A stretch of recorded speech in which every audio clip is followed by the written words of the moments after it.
Hey everybody, welcome back to the shop. So today I want to go over the Jorgensen planes again. The last couple of weeks I've done a review on all three of these Jorgensen planes I have in front of me. And I had mixed reviews with them. One of them I really liked a lot. One of them I kind of liked a lot, but I don't see a lot of real use case for it. And the third one, I was able to make it work. I stand by the fact that I think if this is the right price point for you, it works, but it needed a lot of work, and I think there might be better options out there. And I want to explain all of that a little bit better. So let's start with the one that I like. All three of these planes, by the way, are available at Lowe's. That's where these things come from, or Lowe's.com. The one I like is the 60.5 block plane. This thing, I just like it. It's got real good weight to it. It's nice and heavy. It just almost makes smoothing type cuts. Not that you'd use this as a smoother. You could, like a little small number 2 or something. But it's just a really good little plane. It's got good weight. It does have a close to flat bottom. It has a little dish right about here. It doesn't affect the workings of the plane at all. It's nowhere near the mouth. The toe, the heel, the sides, all around the mouth are all in plane. It works fine. That's not a real problem having that dish there. Think about a Japanese chisel that has that little dish in the back of it as well. Not a big problem. I could grind it out if I wanted to waste another $10 in sandpaper. I don't see the need. It works fine the way it is.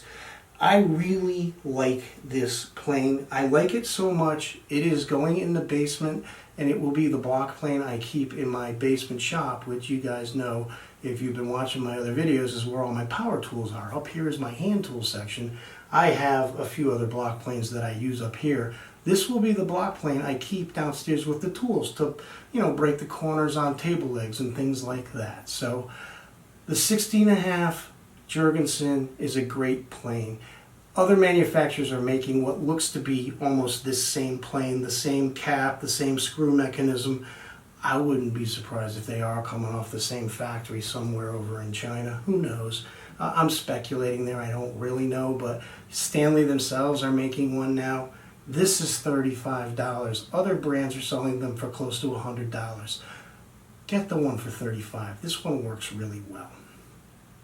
Next up, the first review I did was this little guy here. This is what they're calling the 102 block plane. Now, the only caveat I have with this thing is this is an old Stanley 102 block plane, and this is what they're calling a 102 block plane. And as you can see, the size, let me put it like this, is quite different.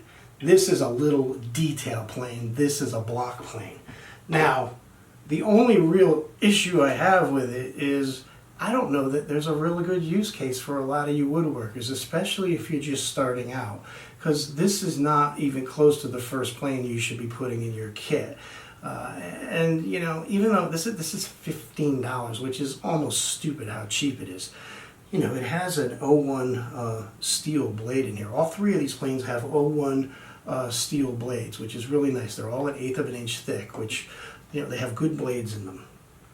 I don't think there's a lot of use case. The real use case for this is for people like model makers, marquetry people, luthiers. Somebody's going to hold a piece of wood like this and just make little shavings like this, almost removing nothing.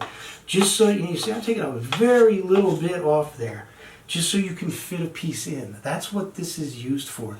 This isn't like a block plane where you'd have it in the vise like I was doing with the other block plane here, running it over the board. That's not its use case. It's $15, so if you're at Lowe's and you got $15 burning a hole in your pocket, go ahead and pick it up. It took me less than 20 minutes to get this thing perfectly flat, the blade working. It's a fun little tool. I just don't think it should be the first plane you get. If you got a full kit of planes and you want to pick this up, go ahead. It's fun. Now, the third plane that I did is the smoother. This is a number 4 smoother. And, if you watch the video, the first one I got was all banged up. Not Lowe's fault and not Jorgensen's fault. It got busted up somewhere in transit. The thing had to come across the ocean. Who the hell knows where it got broke, but it got broke. Quite frankly, this second one I got is in pretty darn good shape build quality wise for its price point. This is $70. And what I want to say about all of these planes at this price point, you need to expect you're going to have to do some work to these planes. This one took over an hour for me to get it to where it is now. And it works now. It's a functioning smoothing plane. I'm not a fan of this plane, even though I can make it work. I can recommend that it works, and I can tell you why I'm not a fan of it. And some of what I don't like about it is just personal type stuff and ergonomics, which, you know, honestly, you may like the ergonomics, so it's not really a true negative to the plane. But let me talk about the good first. The casting is ductile iron, which is really good. You know, that's a better build than what the old Stanleys have. They're just, you know, this cast iron. Like I said, the blade is an 1/8 of an inch of 01 tool steel, which is, you know, it's a nice blade. It's a better blade than the original blade. What I don't like, well, I don't like this, I'm going to call it a screw cap here. It's not a lever cap. This is a lever cap where you pull the lever up, push the lever back down. That's repeatable. When you put that back down, it's got the same tension. And what I'm not able to do with this plane, and I'm going to be honest, guys, some of this could be me, but I can't get it to adjust to where I have it tight enough to keep the blade installed, but loose enough to move the adjustment mechanisms easily to where I can make adjustments as I'm going over. You know, as I'm going over the board, I'd like to make adjustments, and to make this work, I gotta crank it down too hard, and it won't let me make adjustments. And, you know, that's just, I'm gonna be honest, I just like lever caps better than this screw cap.